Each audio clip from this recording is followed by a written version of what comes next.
Hi everybody, it's Megan Reeds and I'm here to, yes, you guessed it, talk all about books. And welcome everybody to November's TBR. Yay! I'm so excited. It is my second month doing my TBR list. I'm so excited to share it with you and all the books that I want to read. Now, in this little TBR situation, we are going to attempt and hope to God that we do it, read 10 books. So there are 10 books on this list, and I'm sorry if doing this is really jarring.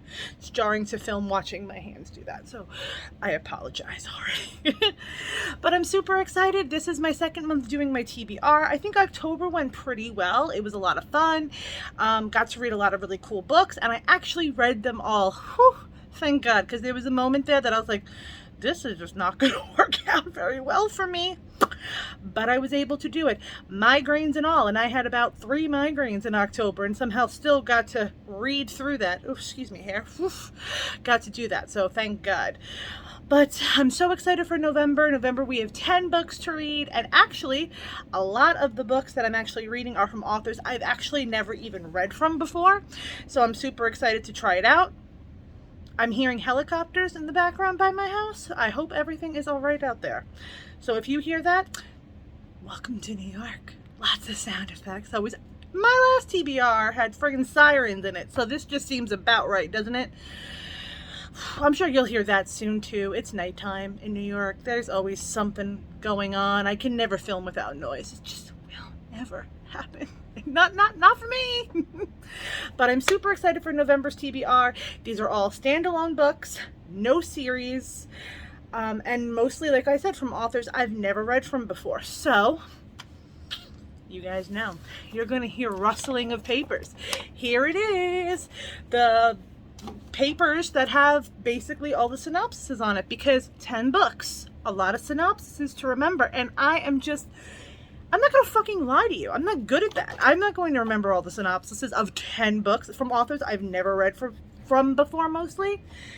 This is not going to happen. So this is how we're going to do it. So if you hear the rustling of papers, you just know your girl Megan is honest with you and this is what's going on.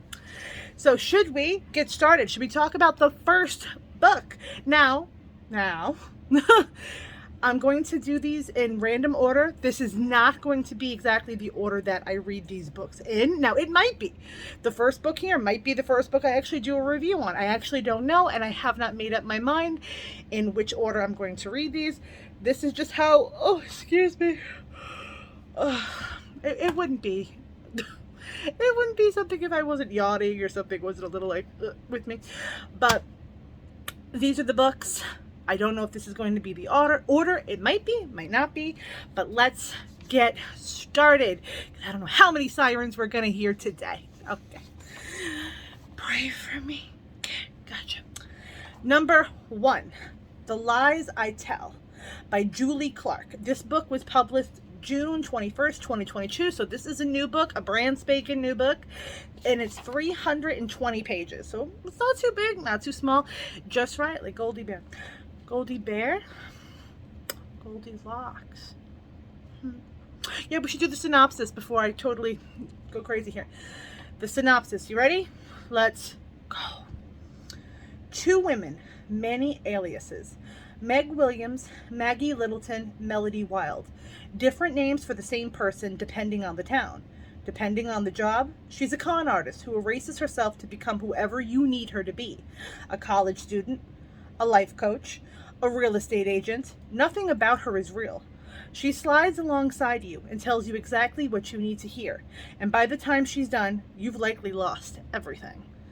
Kat Roberts has been waiting 10 years for the woman who upended her life to return, and now that she has, Kat is determined to be the one to expose her.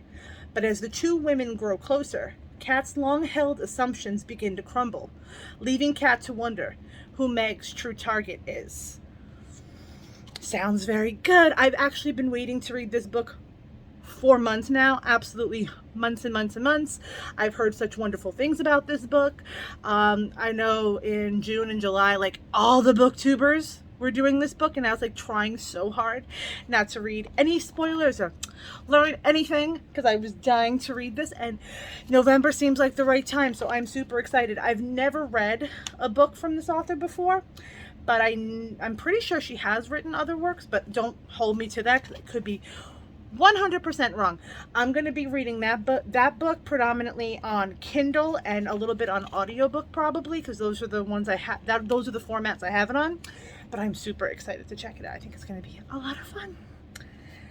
Number 2, Other Birds by Sarah Addison Allen, published August 30th of 2022. So this is another newer book.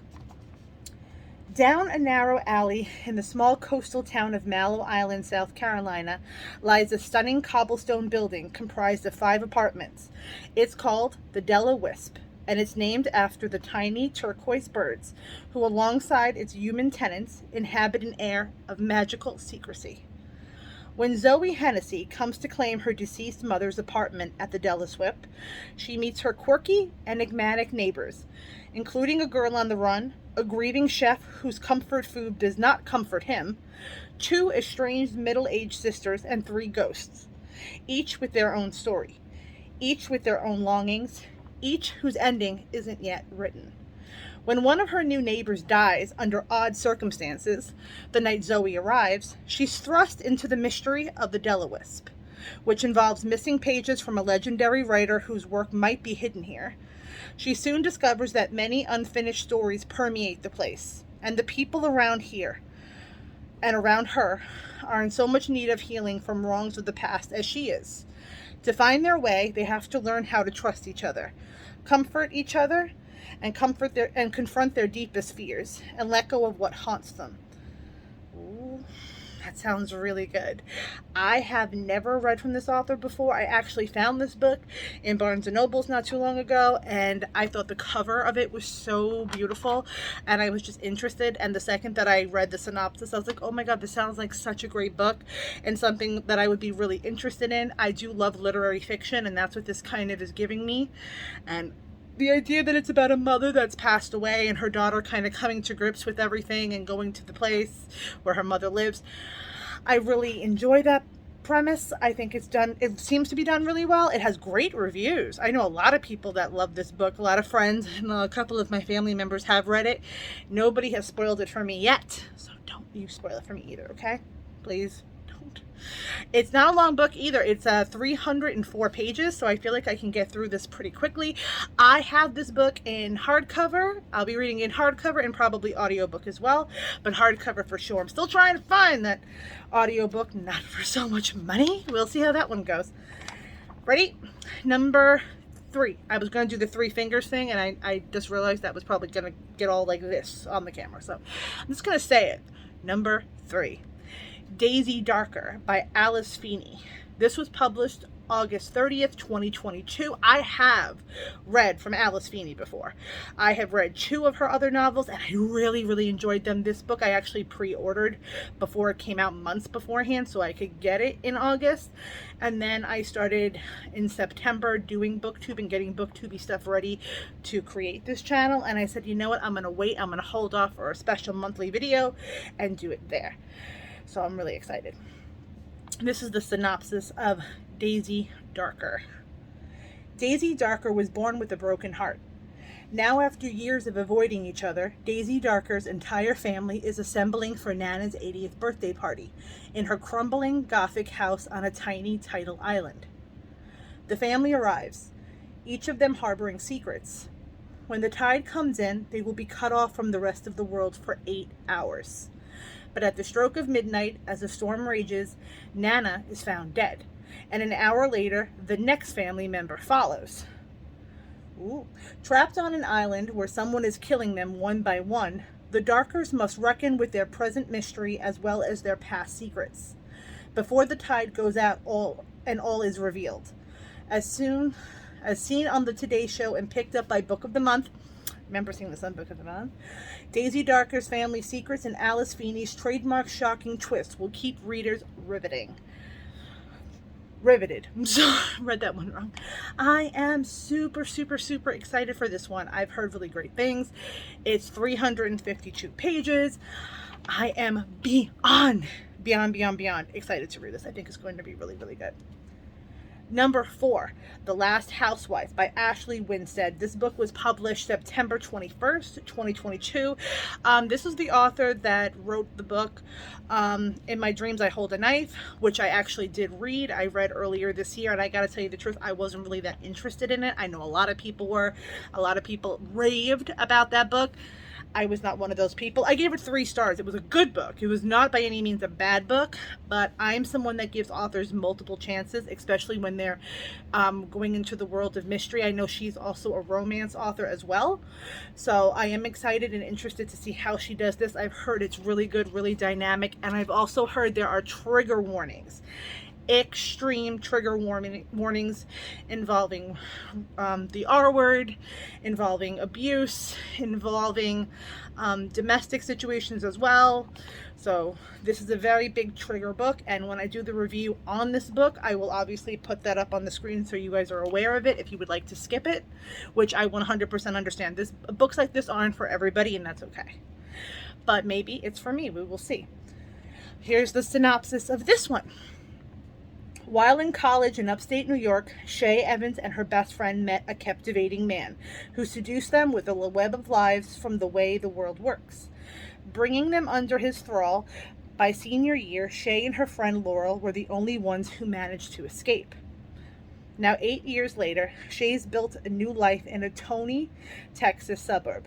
But when she hears the horrifying news of Laurel's death, delivered of all ways by her favorite true crime podcast crusader, she begins to suspect that the past she thought she buried is still very much alive, and the predators more dangerous than ever. Recruiting the help of the podcast host, Shay goes back to the place she vowed never to return to, in search of answers. As she follows the threads of her friend's life, she's pulled into a dark, seductive world where wealth and privilege shield brutal philosophies that feel all too familiar. When Shay's obsession with uncovering the truth becomes so consuming she can no longer separate her desire for justice from darker desires newly reawakened, she must confront the depths of her own complicity and conditioning. But in a world built by men to rule it, both inside the cult and outside of it, is justice ever possible? And if so, how far will Shay go to get it? That sounds amazing. That sounds like a really good book. That sounds like a book that is going to trigger me in many ways. It sounds like a book that's going to be upsetting in many ways and talk about a lot of struggles that young women go through in their lifetime involving men. So that's going to be an interesting read for me, I'm sure, as a 32-year-old woman to read about, and also going back and forth from her being younger. So I am excited to read that book. I'm a little nervous to read it too, because some of those trigger warnings I have mentioned to you as the public also sometimes can very much bother me in films, bother me in books. In books, I'm more likely to somehow get through it. In films, not as much, but I will see, and obviously I'll let you know. Hopefully, I really like this book, because like I said, her previous book, Ashley Winstead, I did not enjoy it that much. I actually found it very repetitive and kind of dull, and I thought the ending sucked. Sorry. I know that is an unpopular opinion, but it's my opinion. So, sorry. Number 5. This is another book I am super excited to read. Things We Do in the Dark by Jennifer Hillier. I've heard a lot about Jennifer Hillier. Excuse me. I've actually never read one of her books though, so this is going to be my first time reading from her, so that's really exciting for me. And this book came out July 19th, 2022. That is my husband's birthday. Aww. And this book is 352 pages. Let's get into the synopsis. When Paris, oh, this is a last name. I really hope I don't butcher this. When Paris Peralta, I hope so, is arrested in her own bathroom, covered in blood, holding a straight razor, her celebrity husband dead in the bathtub behind her, she knows she'll be charged with murder. But as bad as this looks, it's not what worries her the most. With the unwanted media attention now surrounding her, it's only a matter of time before someone from her long hidden past recognizes her and destroys the new life she's worked so hard to build, along with any chance of a future. 25 years earlier, Ruby Reyes, known as the Ice Queen, was convicted of a similar murder in a trial that riveted Canada in the early 90s. Reyes, it's either Reyes or Reyes, I actually do not know. I'll just say Reyes. Reyes knows who Paris really is, and when she's unexpectedly released from prison, she threatens to expose all of Paris's secrets. Left with no other choice, Paris must finally confront the dark past she escaped, once and for all. Because the only thing worse than a murder charge are 2 murder charges. Oh, this sounds really good. Someone killed the husband, and I'm sitting here like, oh, it came out on my husband's birthday. I don't think he'll enjoy this book very much. I'm excited to read it. I've heard wonderful things about this book as well. I'm going to be reading this book on Kindle. Hopefully I can get an audiobook because I do enjoy switching it up every so often. But those are the copies that I have as of now, and I'm excited to read it. This might be one of my first ones actually for the month of November, but we will see. Not sure yet. Number 6. Complacent by Winnie M. Lee. This book was published August 16th, 2022, and it's 356 pages. A Hollywood has-been, Sarah Lay's dream of success behind the camera has turned to ashes. Now a lecturer at an obscure college, this former producer wants nothing more than to forget those youthful ambitions and push aside any feelings of regret or guilt. But when a journalist reaches out to her to discuss her own experience working with the celebrified film producer Hugo North, Sarah can no longer keep silent. This is her chance to tell her side of the story, and maybe even exact belated vengeance. As Sarah recounts the industry's dark and sordid secrets, however, she begins to realize that she has a few sins of her own to confess. Now she must confront her choices and ask herself, just who was complicit? That sounds so good. I'm really excited for that one. That sounds really good. Sounds like it's going to be a fun read. 356 pages. I've never heard of this author before. I actually found this book in Barnes & Noble's, and I thought the cover was absolutely beautiful. Not going to lie, the cover got me, and then the synopsis obviously is why I bought it. But it looks really good. I'm actually very excited to read that. I think it's going to start some very interesting conversations that I do hope to have on my channel afterwards in a review. So stay tuned. We'll see how that one goes. Number 7, The Hunting Wives. This is by Mary Cobb, and it's 356 pages and was published May 18th, 2021. So this is an older book. Not old by any means, but not as recent as some of the other ones that we have mentioned. Sophie O'Neill left behind an envy-inspiring career and the stressful competitive, I cannot say that. Let me do that again. Okay. Sophie O'Neill left behind an envy-inspiring career and the stressful, competitive life of big city Chicago to settle down with her husband and young son in a small Texas town. It seems like the perfect life, with a beautiful home in an idyllic rural community, but Sophie soon realizes that life is now too quiet and she's feeling bored and restless. Then she meets Margot Banks, an alluring socialite who is part of an elite clique, secretly known as the Hunting Wives. Sophie finds herself completely drawn to Margot and swept into her mysterious world of late-night target practice and dangerous partying. As Sophie's curiosity gives way to full-blown obsession, she slips farther away from the safety of her family and deeper into this nest of vipers. When the body of a teenage girl is discovered in the woods where the Hunting Wives meet, Sophie finds herself in the middle of a murder investigation, and her life is then spiraling out of control. Oh, that sounds really good. I just looked at myself and realized my eye makeup is like a little askew over here. You know, you try to put this all together and there's always something in there. and of course I have to like just have you see it. Now you're like, oh yeah, I see that red, that fucking dot right in the middle of your head. Great. Oh, well, I'm honest with you guys. This is exactly who I am. Quirks and all. So, I'm not going to edit anything out when I'm talking about myself and all the craziness that I think or say. There's no point. Oh, my light just went totally out on me. And I'm back, ladies and gentlemen. Sorry about that. I had a little technical difficulties. My light over here is plugged into my laptop, and I did not realize my laptop was blinking in the background, and I was like, oh, it's fine, it's just sitting there, I must have a message or something. No, it was blinking because it was dying. So all of a sudden everything just went really dark really fast. So sorry about that, technical difficulties. I would like to say that it will not happen again, but it probably will at some point in time. It's not going to happen again right now, I hope. No, we're charged, so I'm hoping, but we'll see how it goes. Number 8, Every Vow You Break by Peter Swanson. This is 308 pages and was published March 23rd, 2021.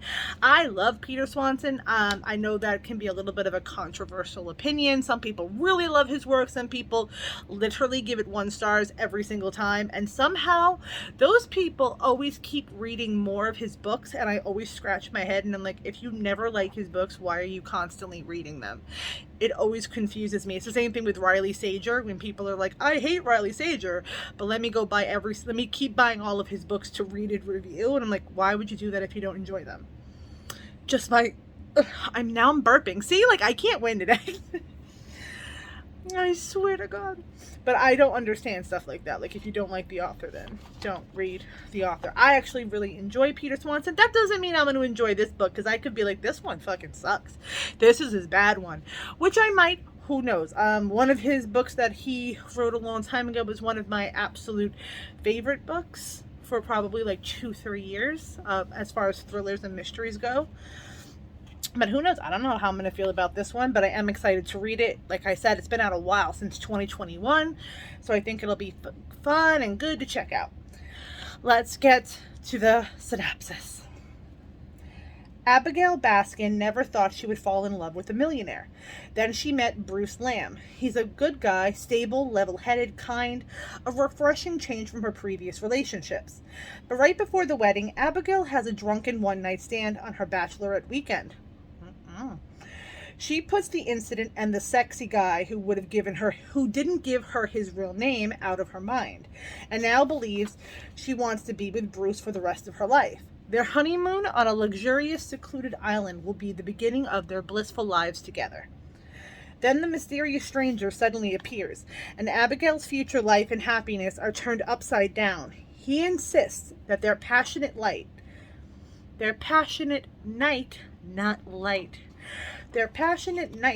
was the beginning of something much, much more. Something special, something real, and he's tracked her down to prove it. Does she tell Bruce and ruin their idyllic honeymoon and possibly their marriage, or should she handle this psychopathic stalker on her own? To make the situation worse, strange things begin to happen. She sees a terrified woman in the shadows one night, and no one at the resort seems to believe anything is amiss, including her perfect new husband.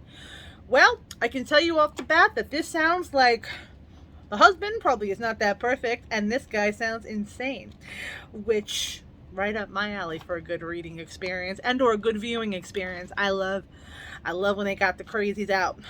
And apparently this girl got something magical, because he wants to prove that whatever their one night stand was something magical and amazing. I'm excited to see if they wrote about that magical, wonderful night, and to read just how magical and wonderful it actually was, because sounds like it must have been something, just saying.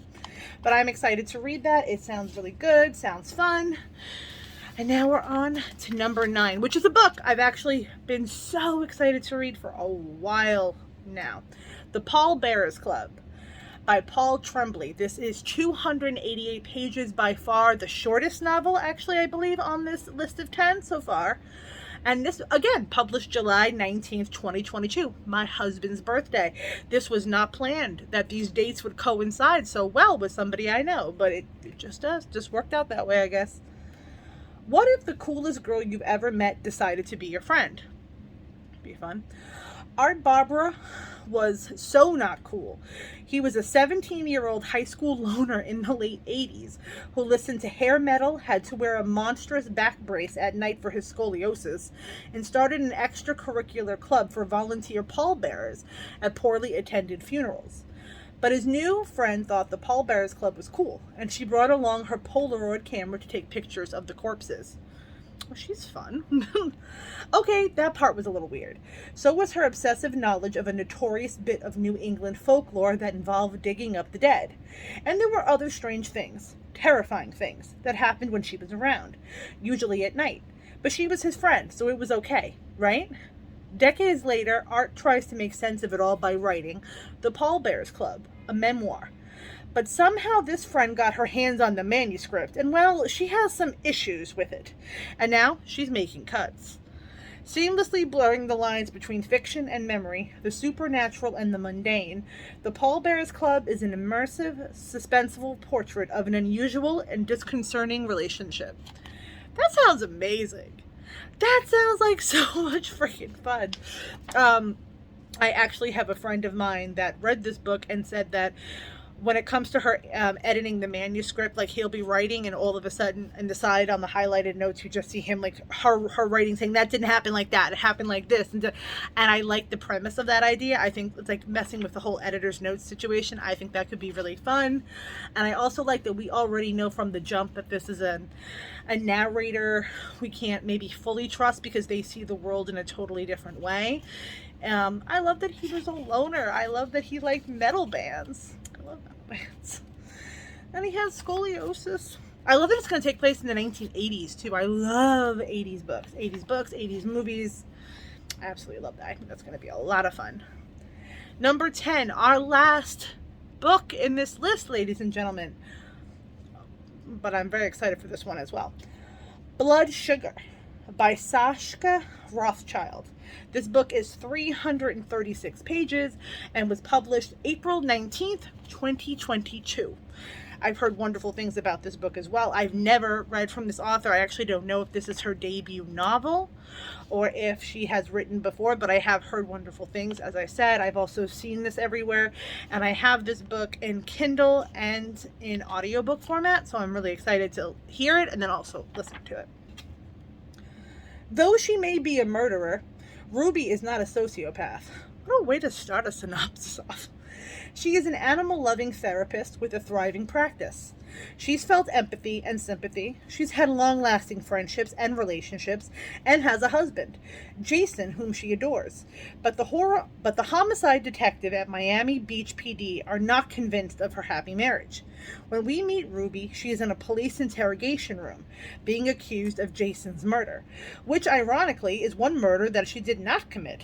Through a scandal-obsessed public believes differently.